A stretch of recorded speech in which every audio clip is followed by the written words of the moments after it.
Good morning, everyone. Hello. There's a lot of excitement in the room, as there should be, so it's wonderful to be here with all of you. Okay. Good morning, everyone, and thank you so much for being here this morning. As I said, there's a lot of buzz in the room, and rightfully so. Today is a very, very exciting day, and I'm so excited to be a part of today. My name is Jessie Sunner, and I'm the Minister of Post-Secondary Education and Future Skills. And I'd like to begin by acknowledging that today we're gathered on the ancestral territories of the Lekwungen-speaking peoples, the Songhees and Esquimalt nations. And we're so grateful that we're able to live, work, and play on their lands, and that they've stewarded these lands for time immemorial. It's an honor to open up today's event, especially during Apprenticeship Recognition Month, and to share how our government is strengthening BC's trades training system and creating the skilled workforce that we need to drive our economy forward. I'd like to introduce our speakers for today's event. We have our Premier, David Eby, Al Phillips, President of the BC Building Trades, Bryn Bork, Executive Director of the BC Building Trades, Nick Wilson, a mechanical insulator for BC Insulators Local 118, Shelley Gray, CEO of Skilled Trades BC, Laurie Way, CEO of Coast Mountain College, and a special President and CEO of Coast Mountain College, as well as a member of the Skilled Trades Training Council. And a special thank you to you for coming all the way from Terrace to be here today. I'd also like to thank our local MLA Darlene Rochford, for being here with us this morning.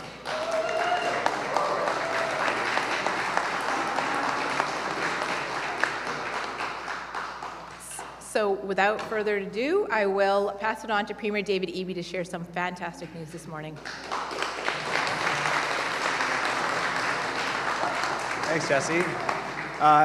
It's great to see everybody here today. Thank you for joining us for this important announcement for the future of our province and how we're going to build it together.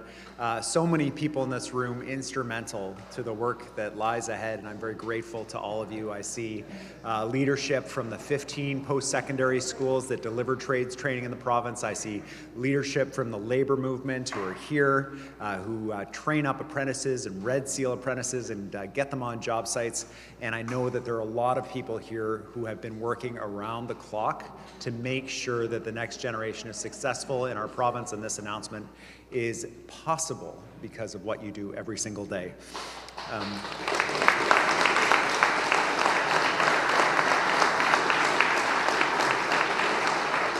Look, this is a challenging time and a significant moment for our province and for our country. When we are facing direct attack from the most powerful person in the world, a man in the White House who has decided to attack Canada's economy and make life more expensive for Americans in the process, it is critical for us to respond. And as British Columbians, we have an extra responsibility when it comes to this work. Because when it comes to the challenges that we face in building an economy that's less dependent on the U.S., supporting people with challenges around affordability, ensuring that we have an answer to the generational challenges of our time, not just affordability, but also climate change, there is nowhere else in the world that I would rather be to face these challenges than right here in British Columbia.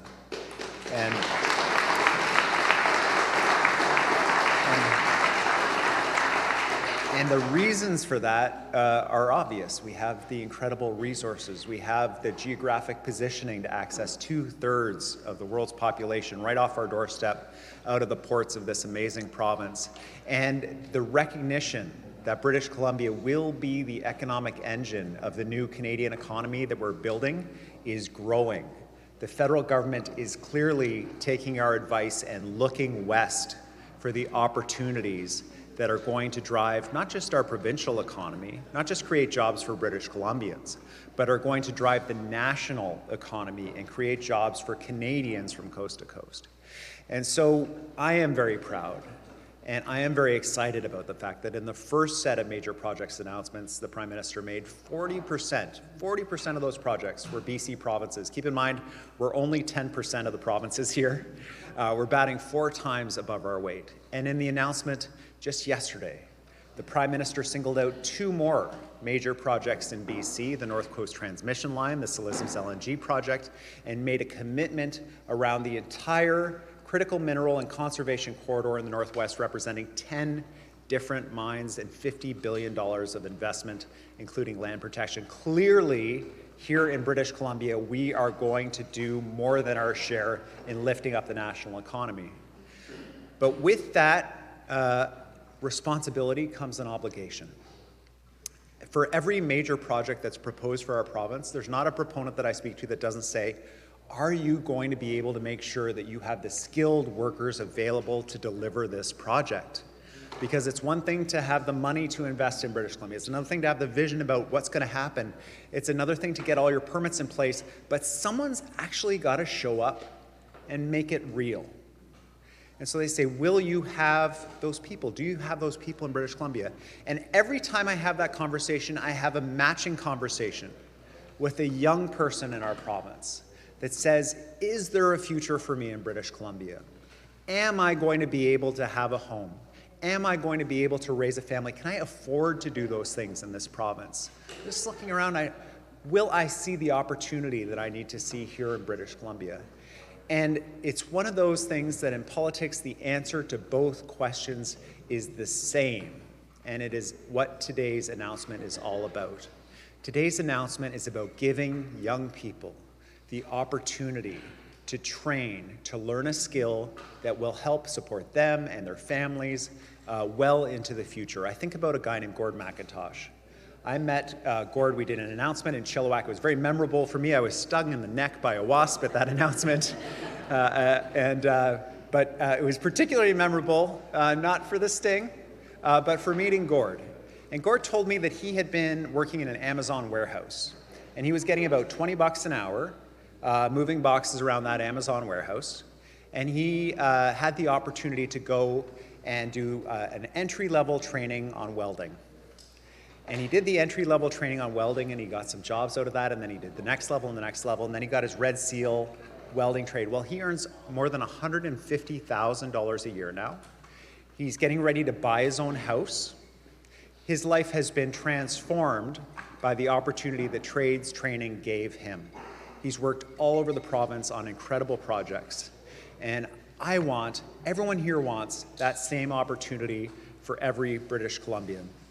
So with all of that, I'm excited about today's announcement. With all of that lead up, I am delighted to announce that our government is committing $240 million over the next 3 years to make sure we are training the next generation of skilled tradespeople in the province of British Columbia to get big things done.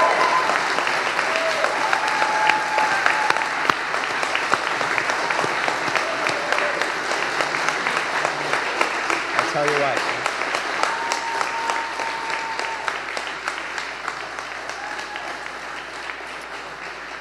This is the largest investment in trades training in about 2 decades in British Columbia.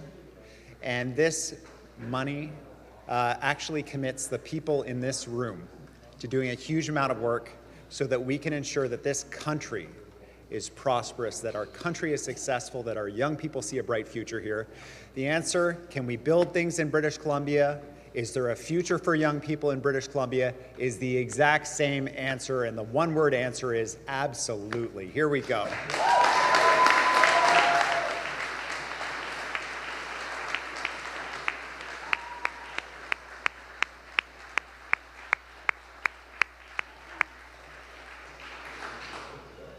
Thank you so much, Premier Eby, for that announcement. I told you it was very exciting news this morning, so very exciting indeed. So for a bit of background, BC already has one of the strongest trades training systems in Canada.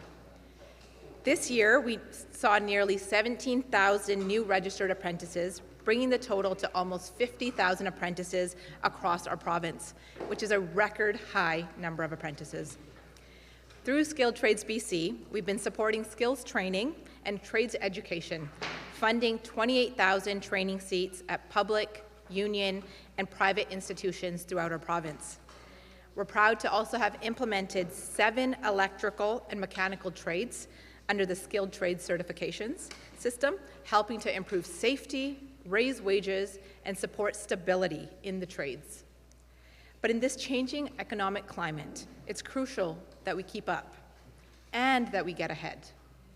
The demand for skilled workers is growing faster than ever.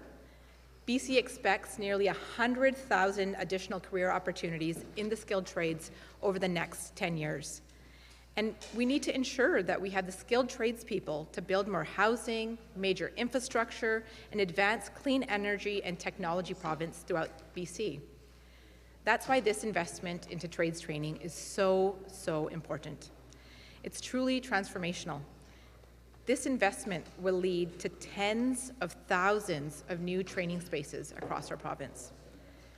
That being said, the success of our training is not just about the size of the apprenticeship system, but also about the quality of the training that we provide. It's about building long-term sustainability in our trades training system and strengthening the skilled workforce that powers BC's economy. This funding is going to improve the trades training system in many ways, including by increasing the per-seat funding for apprentice programs, addressing wait lists for critical priority trades, and thereby ensuring faster access to training, and by advancing skilled trade certifications, beginning with mobile and tower crane operators.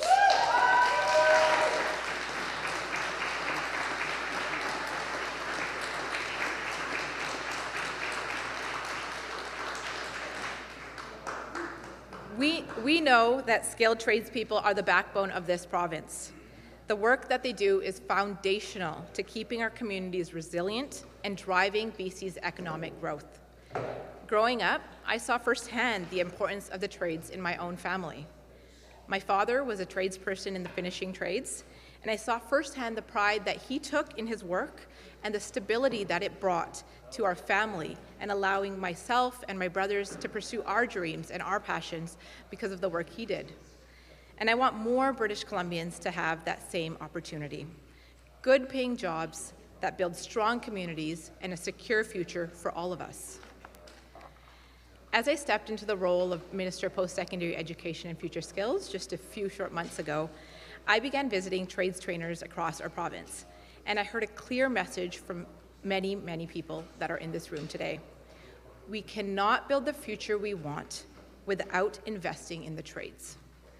And one example truly stands out to me. Earlier this fall, I visited the sheet metal workers training center in my home community of Surrey, and I met with training coordinator Judd Martel and lead instructor Jake LeBlanc. And they walked us through their program and introduced me to many students who were so confident and had a true sense of purpose in the work that they were doing. And this trades training was giving them the control over their own economic futures. And for too long, society has sent a message to young people that trades are a backup plan, that there's for someone who maybe isn't smart enough to go to university. Nothing could be further from the truth.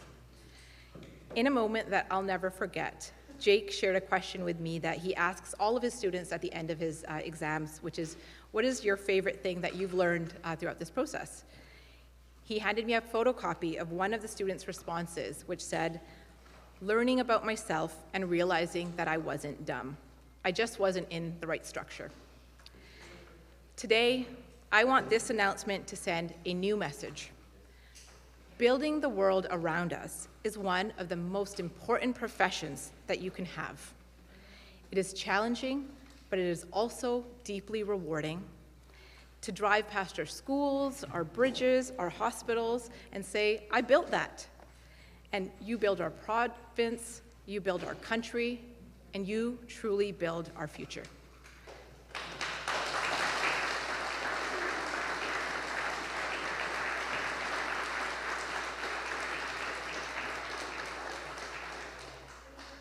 Looking around this room today, I see many faces of people who have contributed so much to make this announcement possible. And I want to take a moment to thank each and every one of you. From Skilled Trades BC, BC Building Trades, public post-secondary training institutions, industry partners, and local unions. The work that you do every single day trains our BC skilled trades sector, and it is the reason why it remains resilient and responsive to the needs of our province. Together, we're not just training workers, we're building the foundation of BC's secure future.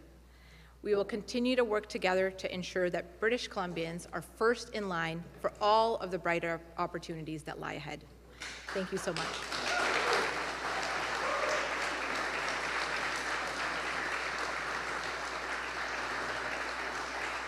I will now invite Al Phillips, President of the BC Building Trades, to share a few words.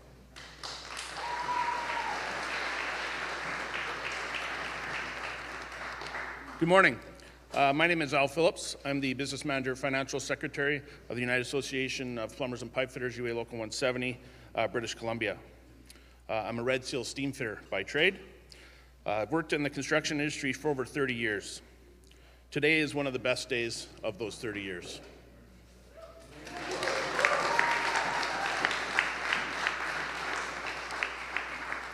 To understand why it's so important, you have to understand the history of how we got here. In 2003, the then BC Liberal government slashed apprenticeship funding and deregulated skilled trades. Shame.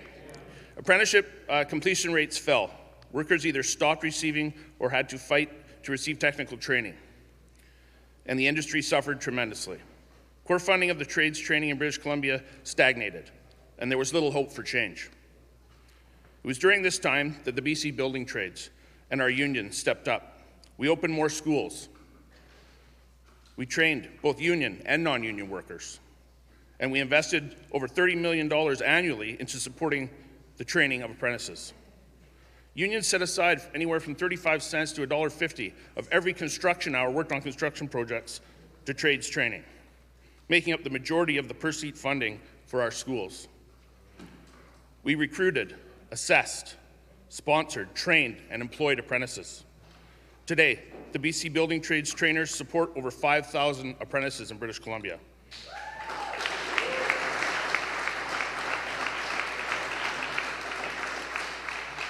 We did this because we believe in training.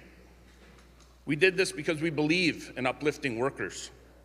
We did this because no one else would, and we knew the industry would suffer without us. I'm proud of the role our unions played in keeping the Red Seal alive in British Columbia. In a time of great need for skilled tradespeople, the investment will help address the shortage and allow our industry to build the critical infrastructure that we need. For example, LNG Canada, North Coast Transmission Line, the Broadway Subway Project, and so many more. This funding allows us to build these projects effectively and safely. Building trades unions have been holding up the apprenticeship system for way too long. Thank you, Premier Eby, and all of your staff for choosing to invest in workers and being our partner in delivering the most skilled construction workforce in Canada. Thank you for listening, thank you for acting, and thank you for leading British Columbia.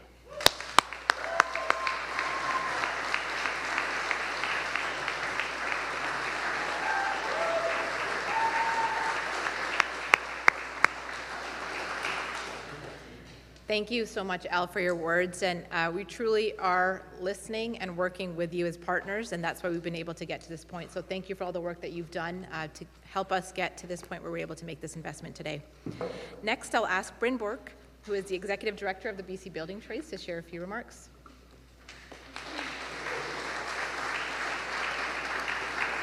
Thank you, Minister. I'm honored to be here for this announcement. This funding will literally transform the trades training system. In addition to the 45,000 unionized construction workers that the BC Building Trades represents, we also have over a dozen physical brick and mortar union training schools. And I would like to name them to give you a sense of the size and scale of the investment of the building trades in our unions. The Electrical Joint Training Committee, the Finishing Trades Institute, Heat and Frost Training Center, Iron Workers Trade Improvement Committee, Operating Engineers Training Association, Refrigeration Training Institute, Sheet Metal Workers Training Center Society, Teamsters Leuna Joint Training School, Trowel Trades Training Association, UA Piping Industry College, UA 324 Training Facility, Western Joint Electrical Training Society, and this IBEW 230 Training Center.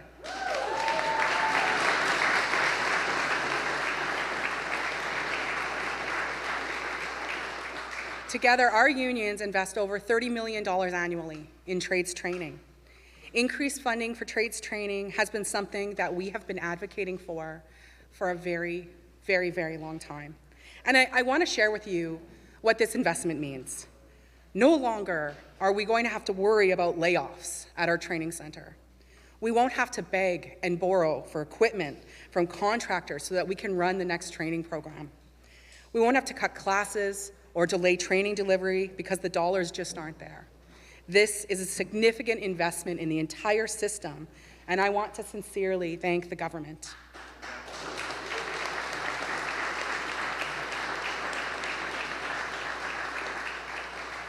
This money is going to give us the resources to respond effectively to the workforce development challenges we face staffing these major projects. And I want you to make no mistake, this money is literally the difference between developing our own highly skilled local workforce and not having the people to meet this generational opportunity. This money is going to open doors for thousands of British Columbians to take up a trade and to have the support throughout their journey to thrive. An apprenticeship, it's the very best thing that we do at the building trades. It changes people's lives. And Minister spoke about it a bit, and Al spoke about it. Young people earning a down payment on their first home. Mothers no longer having to choose between milk or orange juice for their kids, or veterans transitioning back into civilian life with a clear pathway to put down roots in our communities. I can literally see, as I stand here, dozens of our members, and I think of their stories, going from the streets, and thriving. People who are buying their first suits, and wearing them to their graduation to get their Red Seal. It is an incredibly emotional day. And so my profound thanks to the government for this historic investment, to the apprenticeship coordinators and the business managers and the trades unions that have been doing the hard work, and the hard work that will come after this announcement as we transform and make our apprenticeship system the very best it can be in the world. My friends, with this money, we can not only breathe again, we can dream again. Thank you.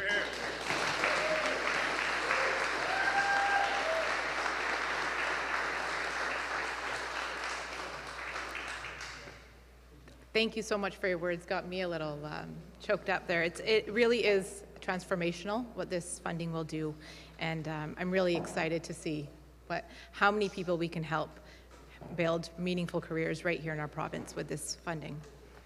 Next up, I'd like to welcome Nick Wilson, who is a mechanical insulator with the BC Insulators Local 118, to share a little bit about his thoughts.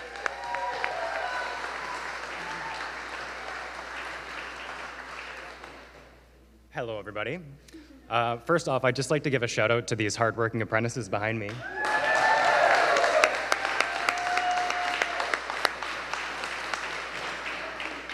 I believe the guy with no tool belt on is the instructor. So my name is Nick Wilson. I am a Red Seal mechanical insulator. I live here on Vancouver Island, and I've been asked to say a couple things about my journey and how I got here. And so I thought I'd start it off like this.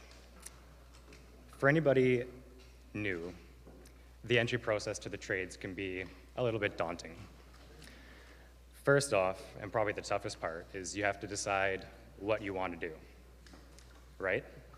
Hard. I've been in mine for 10 years, and I still get distracted by shiny things often.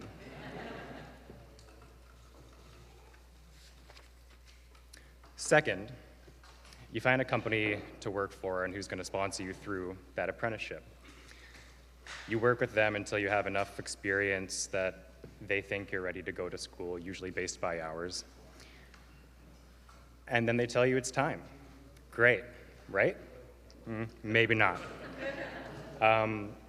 This is where usually the roller coaster starts.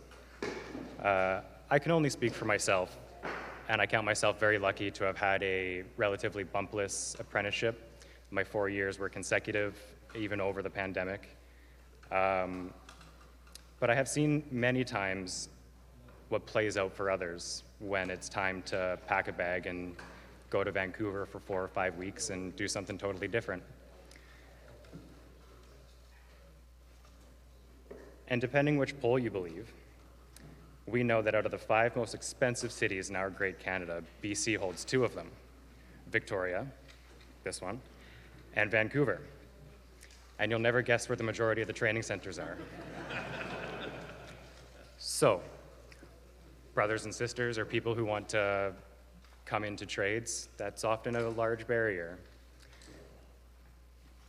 Because you're told to pack your bag and go off to learn your career's curriculum in 5 weeks for 4 years, and that's it. Pretty daunting, right? I would agree.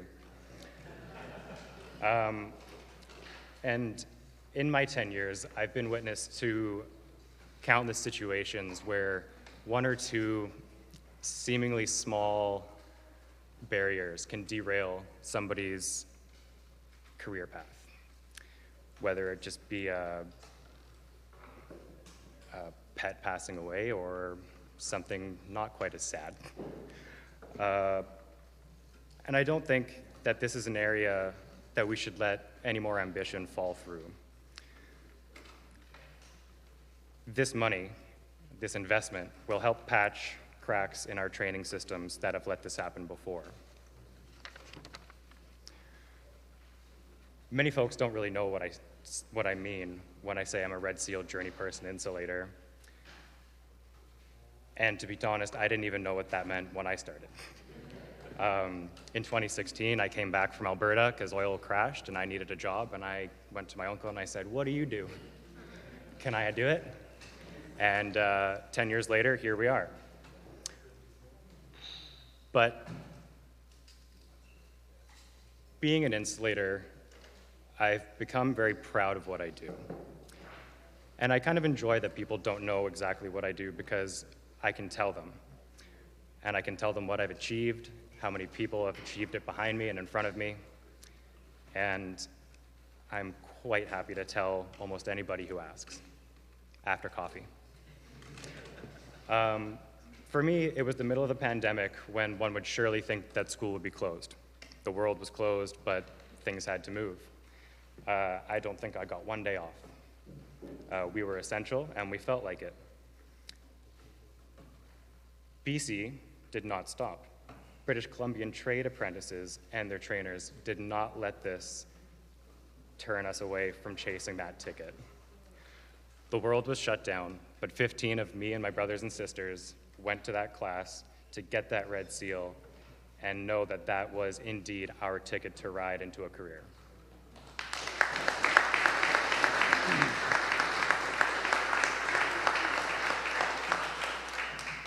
Now, with the union sponsorship that was available at the time, we did indeed make it through, and I believe we're all dang proud of that. But that was 5 years ago, and man, times change. Costs, commodities, thankfully not the provincial government. But I can honestly say I don't think that there's a bad trade one could get into, because you can always change. This is the nice thing. You start somewhere, but you're surrounded by so many things that often it's not the first choice that you go after, and that's fine. But with this historic and patiently awaited investment in trades funding, I am warmed and reinvigorated because now I can feel even more confident that all new eager trades apprentices who call BC their home will have the opportunity to access training and prosper in a career on hopefully a union-laid yellow brick road.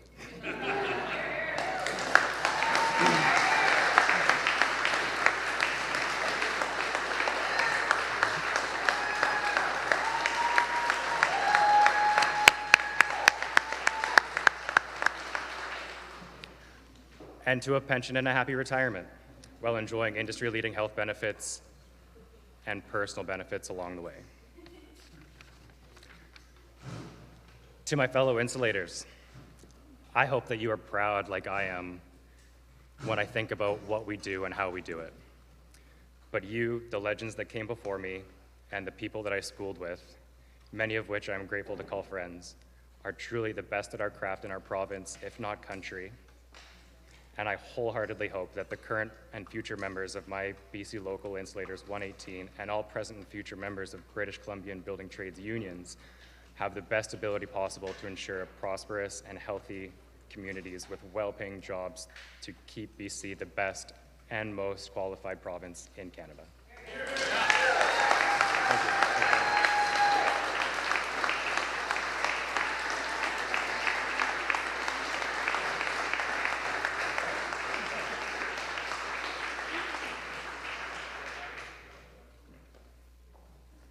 Thank you so much, Nick. That was fantastic to hear on the ground what this funding will mean. And you truly are essential, not just during COVID, but during every single moment of our present and future. This is how we build up our province, and thank you for all the work that you do. Next, I'd like to invite Shelley Gray, the CEO of Skilled Trades BC, to share a few words. Oh, it's hard to follow the apprentice because this is really why we're all here today, Nick. What a great day for skilled trades here in BC. It is so exciting, and the energy in this room is just amazing. First off, thank you to Premier Eby and to Minister Centre for both your bold vision and this historic investment. We really are going to transform lives. And as the Premier highlighted, this is a very pivotal time in the world that we're living in, and the decisions we make today, the investments we're making, are really what's going to make a difference for generations to come. At Skilled Trades BC, we are clear in our mission. We are here to build a world-class skilled trades workforce for the province of BC, one that's diverse, one that is inclusive and reflective of the communities we serve. But to me, it's always been something far more human and personal. It's really about helping people find meaningful careers to lead meaningful lives, like we just heard with Nick. And I'm always thinking about a girl I met many years ago named Megan, who literally worked and went, paycheck to paycheck and was a single mom. And I met her, and she took a leap of faith into an electrical apprenticeship. And the best part, and I always remember this when I met her, was that she turned to me with such an empowered voice, and she leaned in and she said, you know what? When I get my red seal, I'm gonna make 6 figures for the rest of my life. And I always think about what that meant, not only to her, but to her son, and the life that it transformed. And that's what this investment does today. It's a historical investment that's going to transform the skilled trade system.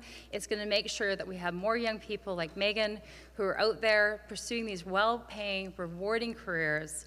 It's going to make sure that we have shovels in the ground for those projects that you spoke to, and that we're ready, and we've got a workforce that is ready. We're going to advance skilled trade certification to make sure that Red Seals stay with the prestige that they have, and we're ensuring labor mobility. As you heard from Minister Centre, we've got 50,000 apprentices in the system. To me, that says we have 50,000 people who see the rewarding careers that are in front of them in skilled trades. And with this investment today, we are just getting started, and that is phenomenal. So thank you to this government. Thank you for your belief in the power of skilled trades. We are going to unlock potential, we are going to find new opportunities, and we are going to be the BC engine for Canada. So thank you.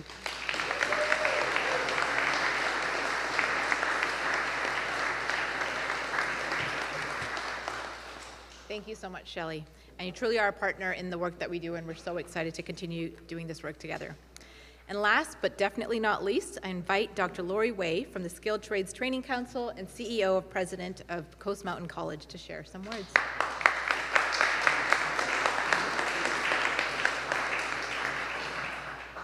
Good morning, Premier, Minister, and guests. Thank you for being here. On behalf of the presidents of the 15 public post-secondary institutions that offer trades training in BC, I want to extend our sincere thanks to the Government of British Columbia for this economy-building investment. This funding helps us answer the demand for skilled trades expertise in our regions and lets us empower people towards rewarding, well-paid work for decades to come. Across the province, demand for skilled tradespeople has never been higher. This investment will help BC's post-secondary institutions increase training capacity and quality for those that wish to pursue careers as carpenters, electricians, welders, heavy-duty mechanics, and so many others. This investment represents access to new job options for young people and career changers alike, while helping businesses across the province find the skilled workers they need to grow and prosper. This investment is especially meaningful for those of us in northern and rural communities. It will help us by ensuring that people can train close to home, contribute to their local economies, and build strong, sustainable communities where their families can thrive. For our local employers, investment in trades training means a stronger workforce who can help businesses in the Northwest innovate and grow. At Coast Mountain College, we have already seen an increasing interest from people eager to build their futures in the skilled trades, and we are ready to train the next generation of skilled workers who will contribute to our region's thriving industries, from construction and energy to transportation and resource development. Once again, I want to thank the Government of British Columbia for this bold investment, an investment in people, in communities, and in the economic future of our province. Thank you.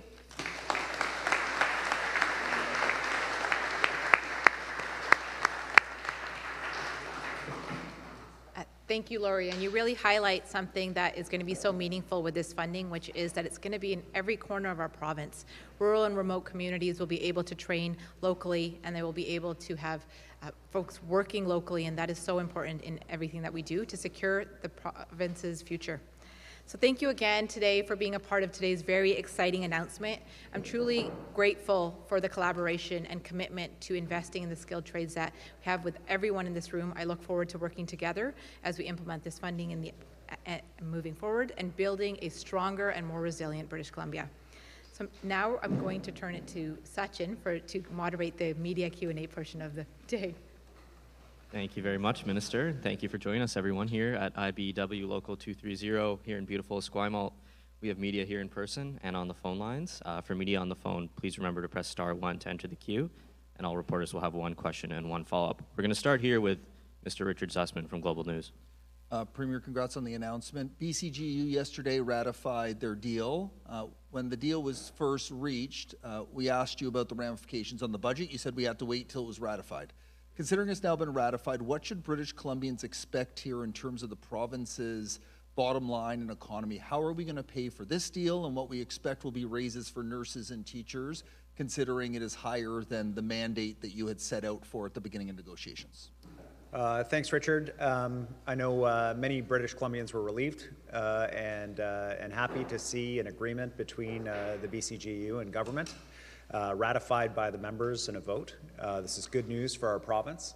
It means that restaurants are going to be ready for Christmas, that they're going to be able to move forward. It means that we're able to get the permits moving on the major projects that these amazing apprentices behind me and that are going to be trained with this new announcement are going to be building. The agreement attempts to achieve two important things. One is to show that we respect and appreciate the work that the public service does for British Columbians every single day, that members of the public service are struggling with affordability just like all British Columbians. We've got to make sure that people aren't falling behind. The second is to recognize that we don't have unlimited funds. We've got to be respectful to all taxpayers, which includes union workers from the BCGU, and we've got to make sure that we're sustainable going forward. You can see our plan about how to respond to these increasing pressures on our budget right behind me. We are going to make sure we're training up the next generation of workers. We're going to be deploying major projects going to drive our provincial economy as well as the federal economy. And we're going to ensure efficiency in government. We're going to be working with that very same public service to ensure that we're delivering efficient, effective services that people expect and deserve, whether it's in healthcare or from core government, and we're going to do it together. Richard, do you have a follow-up? I do. Here in Victoria, there's a network of BC rent banks that are providing interest-free loans to help people recover rent and avoid eviction. They say they can't keep providing the service without long-term provincial funding. What is your message to them about whether there may be some long-term provincial funding when it comes to rent banks here on southern Vancouver Island? Yeah, thanks, Richard.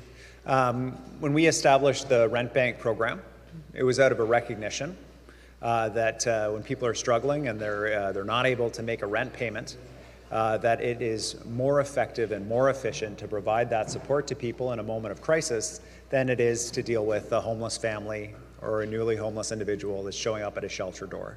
The program has been remarkably successful. It has protected countless families and individuals across the province from homelessness. It has saved probably tens of millions of dollars in emergency response programs because we've been able to provide that support at a critical moment. Consideration about funding for this program and many others are currently underway with the provincial government as we prepare for the budget in February. And it's certainly on our radar. It's critically important work that they do at the rent banks. Thanks, Richard. Next, we'll head to Katie DeRosa from the CBC. Premier, tomorrow you'll face a mandated leadership review. It comes at a time when, public sector unions have had a tough round of bargaining. Some of them said the NDP had lost touch with the working class. First Nations have been critical of how the appeal of the Cowichan decision, and the environmental wing of the party is also frustrated with your endorsement of LNG. So with all these issues that you're facing, how do you think you'll fare in the leadership?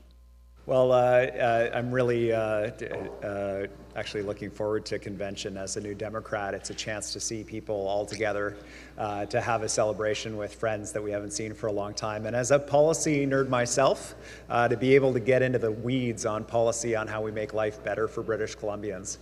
Part of this convention will certainly be a leadership review of me, both interpersonally. I expect to hear directly from a number of members about how they think I'm doing as leader of the party. That's a critical part of it, as well as the leadership vote. I'm certainly hopeful for a healthy majority in terms of support of the party, but I also understand that we've been facing big challenges in the province, and we haven't yet established the province of our dreams yet. Today's announcement is one step closer to where we want to end up, but it's an ongoing piece of work in the convention as part of how, as a party and as a governing party, we move forward to protect British Columbians and support them in this critical time.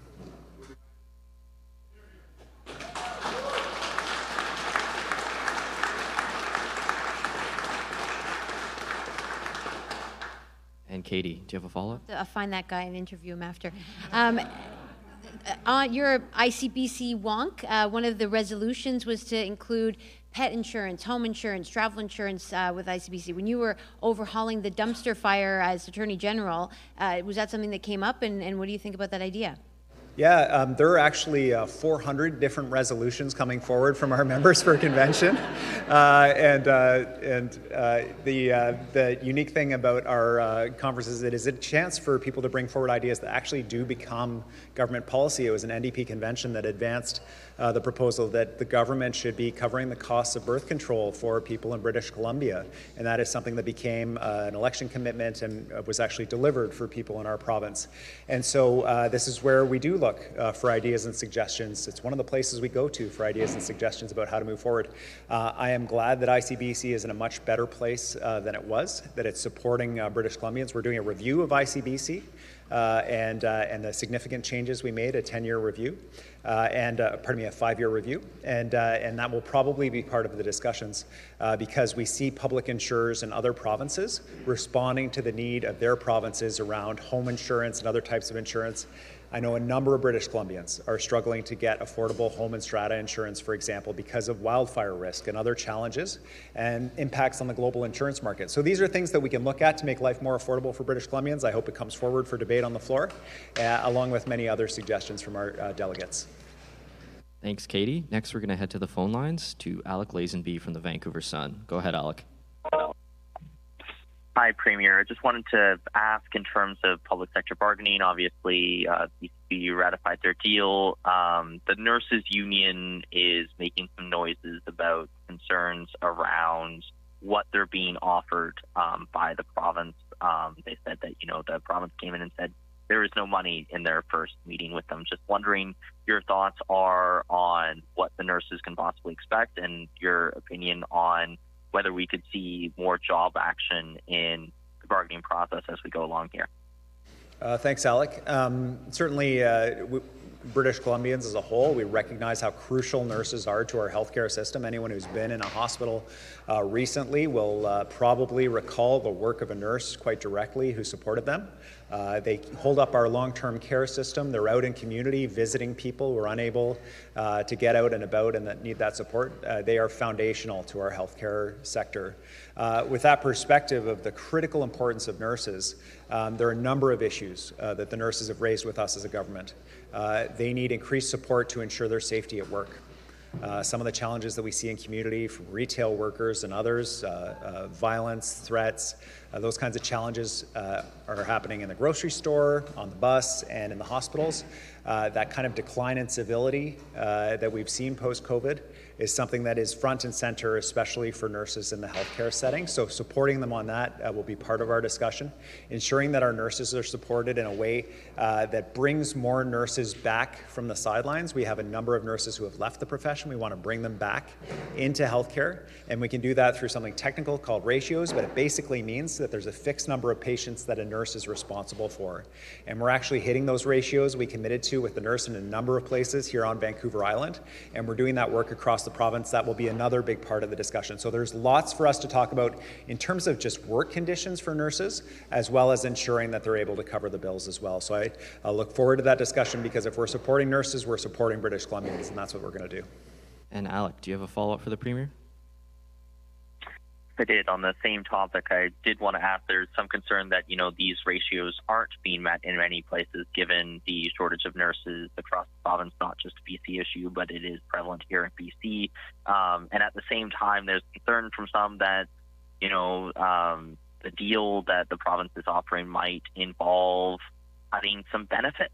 So just wondering your thoughts are on, whether the province would take that step to cut benefits, and whether nurse to patient ratios are doable throughout the province given the shortage of nurses. Alec, there is a vicious cycle with ratios. A nurse wants to come back into a working environment where there's a fixed number of patients per nurse and there's predictability about a shift, and they're waiting to see if we establish the ratios, but we actually need those nurses to come back to hit the ratios. So one of the conversations we're having with the nurses is, are there incentives? Are there ways that we can respond to the fact that these nurses are on the sidelines and get them back into the healthcare system so that we can hit those ratios in more places? It took a decade in Australia to hit ratios that they were working on with nurses. We all want to move much faster in British Columbia on this. We have shared goals around making sure that patients are supported and nurses are supported. These issues will be canvassed at the table in great detail, and I am convinced that we'll come out with a detail that both supports nurses and supports British Columbians. Thank you very much, everyone. That concludes today's event. Great. Thanks, everybody. Thanks, Phil. Thanks, IBEW. Thanks for hosting us.